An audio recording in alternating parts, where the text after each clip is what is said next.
Coba pertimbangkan spesies primata Homo sapiens. Namanya berasal dari bahasa Latin yang artinya manusia bijaksana. Apakah manusia modern berada di posisi puncak rantai makanan dan menjadi makhluk tercerdas serta terkuat yang pernah hidup di muka bumi? Mungkin sekarang ya, tapi dulu kita punya pesaing sebenarnya, Neanderthal. Tunggu dulu, mereka itu manusia gua. Apakah Neanderthal itu leluhur kita? Bukan, kita berasal dari Cro-Magnon yang merupakan manusia modern awal. Neanderthal berada di cabang yang berbeda dari manusia. DNA mereka pun berbeda dari DNA kita. Jadi, bisa dikatakan Neanderthal merupakan spesies yang sama sekali berbeda.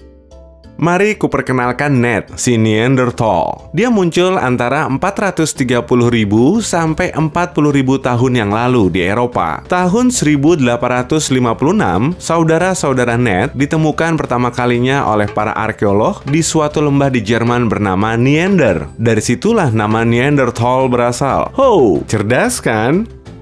Lalu ada Hank. Ya, lebih mirip dengan pria-pria yang sering kamu lihat kan? Itu karena Hank adalah manusia modern, Homo sapiens. Hank adalah seorang mahasiswa di Institut Arkeologi. Ya, setelah lulus, Hank akan bekerja dengan mempelajari spesies manusia purba seperti Ned.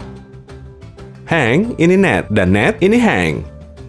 Seperti kamu lihat, Ned lebih pendek dari Hank. Rata-rata tinggi badan Neanderthal sekitar 162 cm dan berat badannya sekitar 72 kg. Dengan tinggi 175 cm, sudah pasti Hank lebih tinggi. Tapi, tulang Ned jauh lebih besar, otot-ototnya juga lebih besar dan kuat. Bahkan matanya lebih besar. Neanderthal memang lebih pendek dibandingkan manusia modern. Tapi semua ini diimbangi dengan tubuhnya yang lebar. Bayangkan, satu jari Ned saja 2 kali lebih besar dari jari Hank.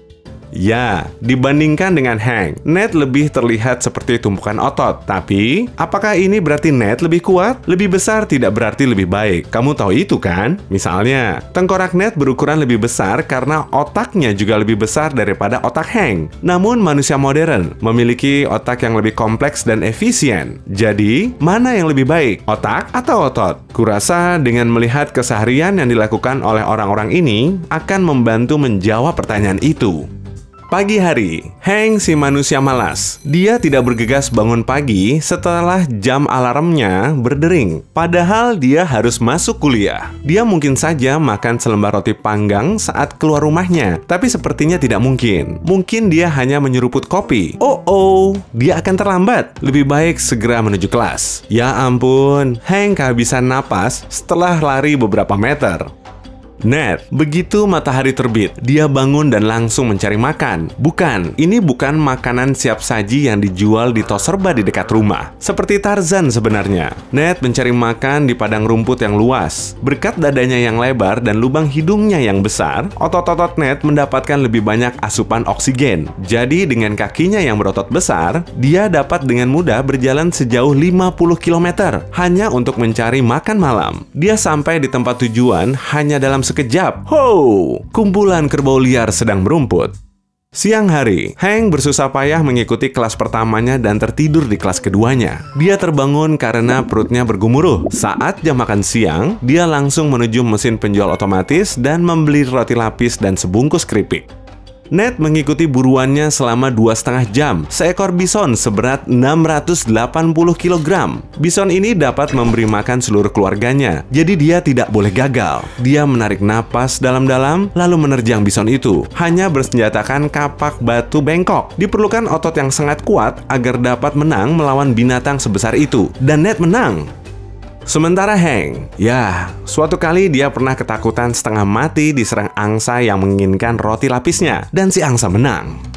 Sore hari, setelah kuliah, Hank pergi ke pusat kebugaran. Di sana dia dapat melakukan bench press sekitar 63 kg. Ya, memang tidak terlalu berat, tapi Hank tidak berniat menjadi binaragawan profesional atau semacamnya. Sedangkan Ned, ya, dia tidak memerlukan barbel supaya tetap kuat. Tapi, kalaupun dia bisa mencoba bench press, mungkin dia bisa mengangkat barbel seberat 227 kg. Manusia modern mungkin lebih cerdas, tapi Neanderthal akan akan memenangkan semua lomba panco. Mereka itu sekitar 5-20% lebih kuat daripada manusia modern. Tapi, tangan dan kaki kita lebih panjang. Jadi, jika keduanya diadu, Hank dapat dengan mudah menahan kepala Ned pada jarak 2 hasta. Belum lagi, kita menguasai seni bela diri.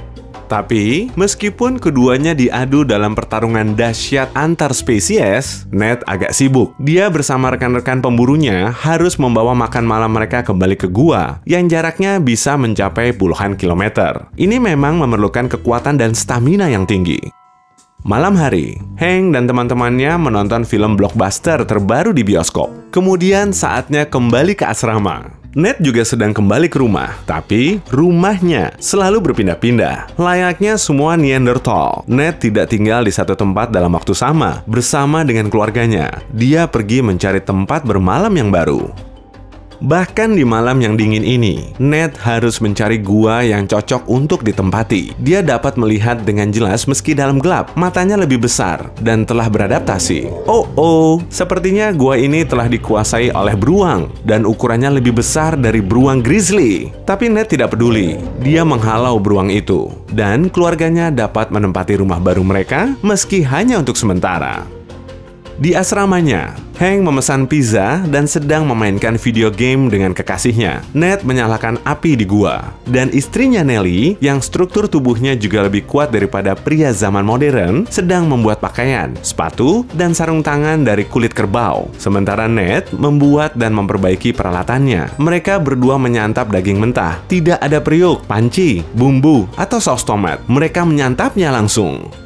Hank pergi tidur dan melihat-lihat media sosialnya sebelum memejamkan mata. Ned, karena lelah setelah menjalani hari yang sibuk, telah tertidur beralaskan rumput. Dan bagi kedua pria ini, esok pagi adalah awal yang baru, tapi esok adalah hari spesial. Selamat ulang tahun! Yap, kedua pria yang bertolak belakang ini sedang berulang tahun. Keduanya berusia 20 tahun hari ini. Hanya saja, Ned sudah parubaya. Usia hidup rata-rata Neanderthal hanya sampai 40 tahun. Mereka tumbuh jauh lebih cepat dari kita. Untuk ukuran Neanderthal, usia 12 tahun sudah dikategorikan sebagai usia dewasa. Bisa kamu bayangkan, kamu sudah tumbuh dewasa dan menghidupi dirimu sendiri bahkan saat umurmu masih belasan? Oke, jadi Ned jauh lebih kuat dibandingkan leluhur Hank. Lalu mengapa spesies mereka tidak berhasil bertahan? Mengapa kita semua bukan Neanderthal? Tidak ada yang tahu jawaban yang sebenarnya, tapi ada beberapa teori menarik. Makanan. Mungkin saja Neanderthal punah karena diet yang buruk. Dengan hanya memakan daging, para pria perkasa ini berburu binatang besar dan tidak terlalu tertarik mengkonsumsi buah, sayuran, atau kacang-kacangan. Tapi saat zaman beku datang, populasi rusa, mamut, bison, dan binatang lainnya mulai berkurang secara signifikan. Neanderthal tidak siap menghadapinya dan tidak bisa bertahan dan mengganti makanannya. Jadi, mereka mulai berkurang. Konflik dengan Cro-Magnon. Akibat suhu dingin secara global ini, Neanderthal tidak dapat mengarungi jarak yang jauh, sehingga mereka terpaksa hidup berdampingan dengan Cro-Magnon yang bermigrasi dari Afrika. Lingkungan hidupnya tidak cocok. Tubuh Neanderthal bisa jadi lebih superior bagi manusia modern awal, tapi Cro-Magnon lebih tinggi, lebih tangkas, dan yang terpenting lebih licik. Selain itu, Cro-Magnon memiliki senjata lempar seperti tombak yang memungkinkan mereka menang, bahkan tanpa menyentuh lawan mereka.